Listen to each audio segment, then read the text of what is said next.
पुराने जमाने की बात है। एक गांव था जिसका नाम चक मेरानी था। वहां एक गरीब मगर मेहनती इंसान रहता था। फकीर मोहम्मद। ना कोई जमीन ना रोजगार, सिर्फ एक कच्चा मकान और दो पुराने कपड़े। उसका सबसे वफादार साथी था एक कुत्ता शीरा, जो हमेशा उसके साथ रहता। फकीर मोहम्मद रोज सुबह जंगल जाता, लकड़ियां काटता और बाजार में बेचकर रोटी और थोड़े से चने ले आता। मगर उसकी बीवी रुसाना बहुत तेज मिजाज, बोलने वाली और सब्र से खाली थी। वो हर वक्त उसे ताने देती, मेरे नसीब ही फूट गए तुझ जैसे नकारे के साथ शादी करके। एक दिन जब फकीर मोहम्मद थका हारा घर आया, रुसाना दहलीज पर खड़ी थी, आंखों में आग लिए। वह चीखी, निकल जा मेरे घर से नाहज इंसान, तेरा चेहरा भी नहीं देखना। फकीर मोहम्मद सुन हो गया, बोला, रुसाना मैं जाऊं कहाँ, ये घर ही तो सब कुछ है मेरे पास। रुखसाना घुराई, जाके अपने कुत्ते के साथ रह, वो तुझसे बेहतर है। फकीर मोहम्मद ने एक पुराना कपड़ा, थोड़ा सा राशन और अपना दिल समेटा शीरा को आवाज दी और गांव से निकल पड़ा। गांव के आखिरी कोने में एक पुराना बरगद का पेड़ था, वही बैठ गया और आसमान की तरफ देखकर बोला, या अल्लाह, अगर दुनिया ने ठुकरा दिया है तो तू तो अपना दर ना बंद कर। वो और शीरा एक वीरान रास्ते पर चलते रहे, यहाँ तक कि एक टूटा फूटा कच्चा कमरा नजर आया। वहां पहुंचकर फकीर मोहम्मद ने कुछ लकड़ियां जलाकर आग लगाई। शीरा उसके पास बैठा रहा। वह बोला, शीरा तू मेरा सबसे सच्चा साथी है। उसी रात नींद से पहले वो कमरे की सफाई करने लगा। अचानक उसके हाथ एक सख्त चीज से टकराए। शीरा ने भी पंजे मारने शुरू किए। मिट्टी हटाते हटाते एक पुराना लकड़ी का संदूक निकला। ऊपर पुराना सा जंग आलूदा ताला था। फकीर मोहम्मद ने एक पत्थर मारा, ताला टूट गया। अंदर थी चमकती दौलत, सोने के सिक्के, चांदी के जेवर, मोतियों वाले हार। फकीर मोहम्मद कांपते हाथों से बैठ गया, बोला, या अल्लाह, ये ख्वाब है या तूने मेरी फरियाद सुन ली। उसने जमीन को बोसा दिया और कहा, अल्लाह का राज सिर्फ वही जानता है। सुबह होते ही उसने संदूक दोबारा दफन कर दिया। सिर्फ थोड़े से सिक्के निकाले और चकानी के बाजार का रुख किया। उसने पुराना चेहरा छुपाया, एक नया मिट्टी का घड़ा, कुछ रोजमर्रा की चीजें और एक सस्ता ऊंट खरीदा। किसी को शक ना हो इसलिए वो फकीरी अंदाज में ही लौटा। फिर हर रात थोड़ा थोड़ा सोना निकालता और बाजार में तिजारत का आगाज कर दिया। यूं फकीर मोहम्मद की नई जिंदगी का दरवाजा खुल गया और किसी को कानो कान खबर ना हुई। यूं फकीर मोहम्मद ने सादा तरीके से कारोबार का आगाज किया और थोड़े ही दिनों में गांव के बाजार के किनारे एक छोटी सी दुकान बना ली। वहां वो खजूर, तेल और दालें बेचता और लोग खींचे चले आते। सिर्फ माल नहीं, अखलाक खरीदने। ना तौल में कमी, ना बात में झूठ। सब कहने लगे, यही तो है असल ईमानदार ताजिर। वक्त गुजरता गया और फकीर मोहम्मद का नाम पूरे चकानी में इश्क का निशान बन गया। हालांकि वह अब भी उसी पुराने कच्चे कमरे में रहता था, मगर दिल इतना कशादा था कि फकीरों को खाना खिलाता, प्यासों को पानी पिलाता और दिल में कहता, मेरे रब की दी हुई नेमते दुनिया की आंखों से छिपी ही बेहतर है। जब रात आती वह एक तरफ बैठकर अपने कुत्ते शीरा का सिर सहलाता और कहता, किसी को क्या मालूम कि गांव का सबसे अमीर शख्स एक कोठरी में रहता है और अपने कुत्ते के साथ खाना खाता है। उसने अहद किया कि वह कभी नहीं भूलेगा कि वह कौन था, कहां से आया था और सोना कभी उसके दिल पर हुकूमत नहीं करेगा। दिन, हफ्ते और महीने गुजरे। फकीर मोहम्मद की ईमानदारी, शुक्रगुजारी और आजजी के साथ नसीब बुलंदी की तरफ बढ़ता रहा। शीरा उसका साया बन गया। बाजार हो या सफर, हमेशा साथ। लोगों ने उसकी जिंदगी में रौनक देखी। कुछ मुतासिर हुए और कुछ हसद में जलने लगे। और उन्हीं आंखों में एक जोड़ी आंखें चुपचाप उसे तकती थी। रुसाना की आंखें। रुसाना जिसने उसे धत्कारा था, अब एक जालिम शौहर के साथ शादी कर चुकी थी। वो शौहर बदजबान, सख्त दिल और मारने वाला था। रुसाना की जिंदगी तंगी, जिल्लत और गालियों में गुजरने लगी, यहाँ तक कि वो तलाक याफ्ता होकर मायके लौट आए। अब वो अक्सर बाजार आती, बना कुछ खरीदे, बस दूर से फकीर मोहम्मद को तकती रहती। कभी किसी औरत से आहिस्ता पूछती, ये वही फकीर मोहम्मद है जो लकड़ियां बेचा करता था? जवाब मिलता वही, लेकिन अब लोग उसे ईमानदार ताजिर कहते हैं। एक रात जब फकीर मोहम्मद नमाज पढ़कर अपने कमरे के कोने में बैठा हुआ था, दरवाजे पर हल्की सी दस्तक हुई। उठा, दरवाजा खोला। सामने रुसाना खड़ी थी। चेहरा थका हुआ, आंखों में आंसू और वक्त की मार उसके चेहरे पर लिखी हुई। वो आहिस्ता बोली, सलाम हो तुम पर फकीर मोहम्मद। फकीर मोहम्मद ने खामोशी से देखा। एक लम्हा जो कई बरसों पर भारी था।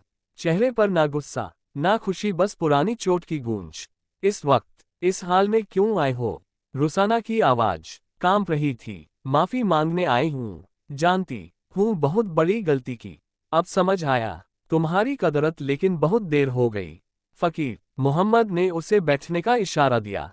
फिर आहिस्ता से कहा, वक्त अपना काम करता है और दिल के पास माफ करने की ताकत भी होती है। लेकिन जोग अगर भर भी जाए तो निशान जरूर छोड़ता है। शीरा एक तरफ बैठा रुसाना को यूं देख रहा था जैसे उसकी वफादार फितरत उसे खबरदार कर रही हो। अगली सुबह फकीर मोहम्मद नींद से जागा तो बाहर झाड़ू की आवाज आए। देखा रुखसाना सहन की सफाई कर रही है। पुरानी चटाइयां झाड़ रही है और टूटे बर्तन समेट रही है। वो हैरत से बोला, मैंने तो कुछ नहीं कहा, फिर क्यों कर रही हो यह सब? रुखसाना ने नजरें उठाए और धीरे से बोली, अपनी गलती का कफ्फारा अदा करना चाहती हूँ। तब समझ ना पाए, आज जान लिया तुम्हारी असल कीमत क्या थी। फकीर मोहम्मद ने खामोशी से सुना, फिर कहा, लेकिन क्या मर्द की कद्र उसके माल से होती है या उसकी सोबत, सच्चाई और सुलूक से? रुसाना खामोश हो गई। फकीर मोहम्मद रुखसाना की बात सुनकर खामोश हो गया। वो आहिस्ता से बोला, अगर तू मेरी कीमत तब पहचान लेती जब मैं लकड़ियां बेचता फिरता था तो शायद आज ये दिन ना देखना पड़ता। रुसाना की आंखों में आंसू तैरने लगे। लरसती आवाज में बोली, मैं अंधी थी, दुनिया की चमक में बहक गई और इसका खुमियाजा भी भुगता। अब सिर्फ एक सवाल है, क्या मेरे लिए दोबारा मौका है? फकीर मोहम्मद ने गहरी नजर से देखा, फिर चुपचाप कोठरी के अंदर चला गया और दरवाजा बंद कर लिया। नमाज के लिए जायमाज पर बैठा, दिल में सवाल करने लगा, क्या ये वाकई तौबा है या मेरे हाथों में जो कुछ है उसी का लालच?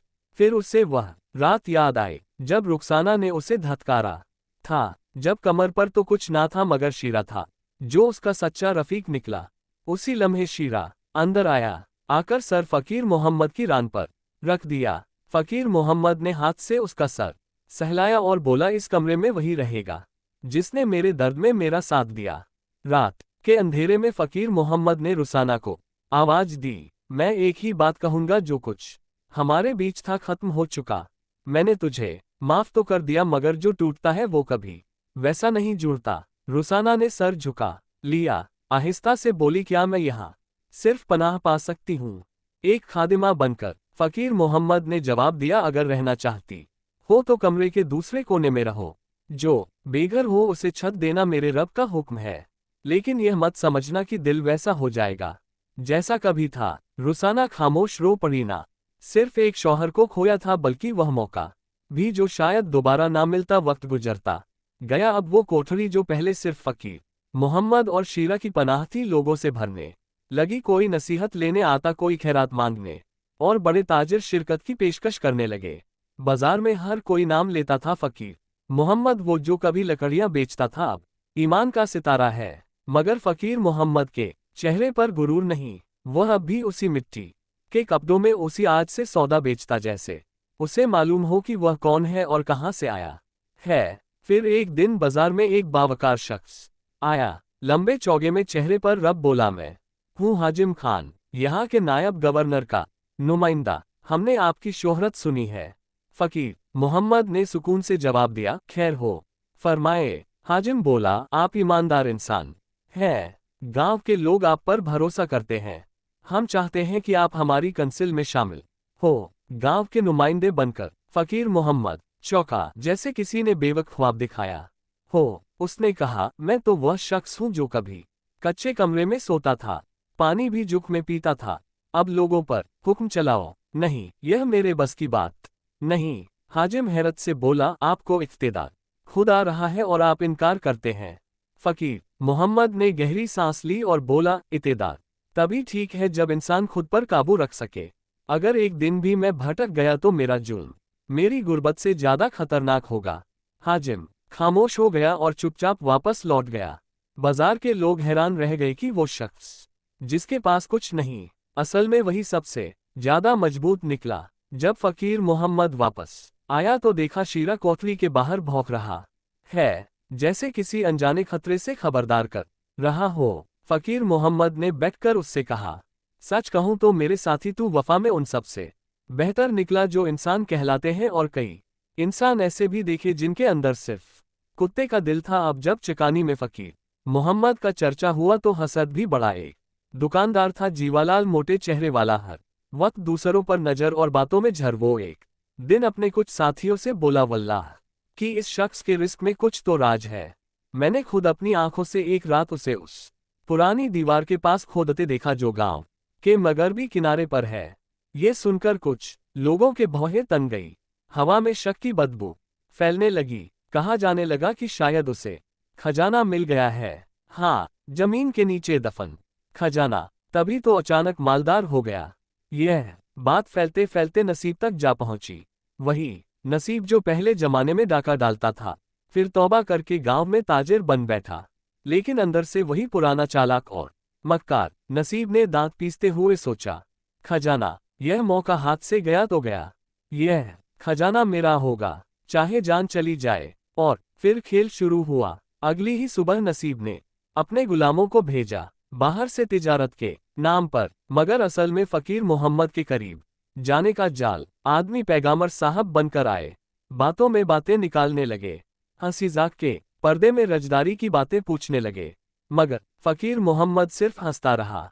अनजान नहीं था, चालाक जरूर थे वो लोग, मगर फकीर मोहम्मद वो था जिसने फाका किया था, तन्हाई देखी थी और हर निगाह का मतलब पढ़ना सीखा था। जब बात ना बनी तो नसीब ने अगला वार किया। एक शख्स को भेजा, नाम था कासिम। खूबसूरत लफ्जों में लिपटा हुआ सजे हुए झूठ का पैकर। कासिम आया बैठा फकीर मोहम्मद के साथ और बोला, भाई हमने तुम्हारी शोहरत सुनी है, क्यों ना हमारे साथ एक बड़ा कारोबार करो। पानी के कुएं के करीब जमीन है, हम वहां बाजार बनाना चाहते हैं, तुम शरीक हो जाओ, आधा मुनाफा तुम्हारा।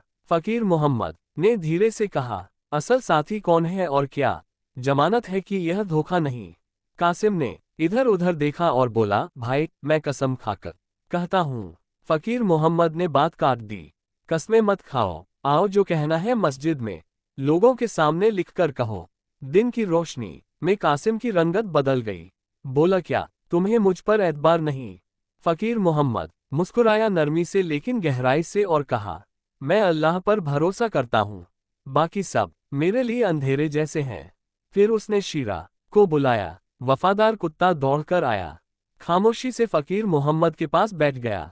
कासिम की तरफ ऐसे देखा जैसे कोई अनकही वार्निंग हो। फकीर मोहम्मद ने सर झुकाकर आहिस्ता से कहा, जिस खजाने की तुम तलाश में हो वो ना सोने में है ना मिट्टी में, वो सब्र में है, जिक्र में है और मेहरत में है। अब जाओ। कासिम का चेहरा सिया पड़ गया। वापस जाकर नसीब को सब कुछ बता दिया। नसीब हंसा मगर आंखों में खून उतरा हुआ था। अगर खजाना खुद नहीं आया तो अब हम उसे छीनेंगे। उसी रात नसीब ने अपने 3 वफादार बदमाशों को बुलाया। अंधेरी रात पूरे गांव पर सन्नाटा तारी था। सिर्फ झोपड़ी के आसपास ठंडी हवा सरसराती थी, जैसे कोई पुराना राज गहरी नींद में हो। 4 साए जमीन पर रेंगते सांपों की तरह झोपड़ी की तरफ बढ़ रहे थे। हर एक के हाथ में खंजर या मोटी लाठी थी। नसीब ने सरगोशी में कहा, मरजूक तुम उसका मुंह बंद करना, सालिम दरवाजा बंद कर देना, हम खिड़की से अंदर जाएंगे। मगर जैसे ही वह खिड़की के करीब पहुंचे, शीरा ने एक जोरदार भौंक मारी। ऐसी आवाज की रात का सन्नाटा लरस गया। अगले लम्हे वो कुत्ता मरजूक पर कूदा, शेर की तरह, और उसके बाजू में अपने नोकीले दांत गाड़ दिए। मरजूक चीखा, खंजर उसके हाथ से गिरा और वह जमीन पर लुढ़क गया। फकीर मोहम्मद एक लम्हे में चौकन्ना न हो गया।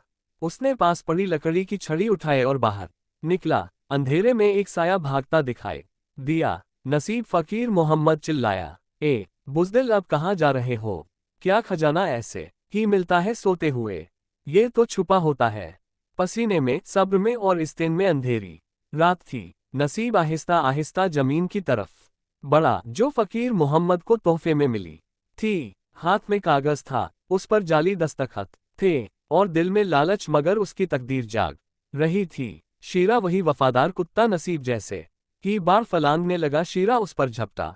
चीखों की गूंज अंधेरे में फैल गई और पूरा गांव बेदार हो गया। घरों के दरवाजे खुले, मशालें रोशन हुई और गांव के लोग दौड़ते हुए निकल आए। मंजर ऐसा था जैसे कोई खेल हो रहा हो। नसीब जख्मी पड़ा था, शेरा भौंक रहा था और फकीर मोहम्मद दूर खड़ा देख रहा था, खामोश मगर मजबूत। सुबह हुई, गांव के मुज्जिन, अरफा और काजी इकट्ठे हुए।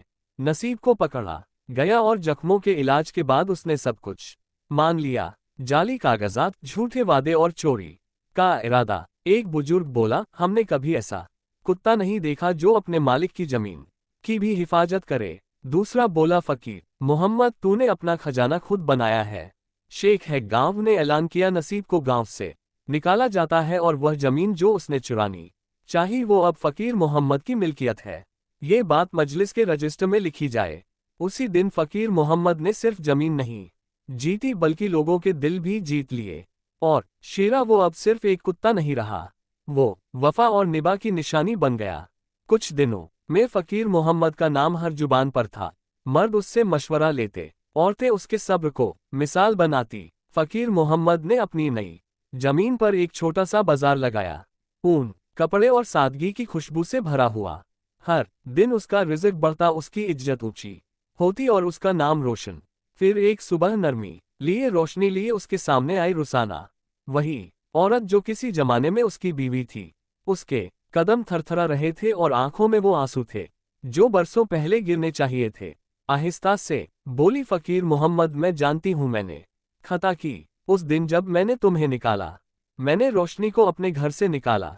फकीर मोहम्मद खामोश रहा, फिर नजर झुकाए और नरमी से कहा, रुखसाना, फक्र बहुत कुछ तोड़ देता है और लालच बहुत जल्दी इंसान को बदल देता है, मगर हम सीखते हैं, माफ करते हैं और आगे बढ़ते हैं। फिर उसने एक कदम आगे बढ़ाया।